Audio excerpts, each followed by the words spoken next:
You've heard the term keep it simple. Well, here at Bundy Motors, that's one of our goals. That's why everything we've done is to try to make it as simple as possible, including the install. You can install this thing in less than an hour. It goes right on your downpipe. It's very simple. Also, the automation is very simple. You don't have to have any programming. You don't go into the ECM or into the TCM. It's just very simple, ties into your throttle position sensor on your accelerator pedal. And so the way this works, you turn it on, and when it's hooked up to your accelerator pedal, just one wire, again, keeping it simple,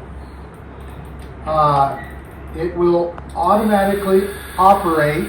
As soon as you press the pedal, it'll open. As soon as you let off the pedal, it closes. And it's one wire. You've got your red wire for your key on power and your ground.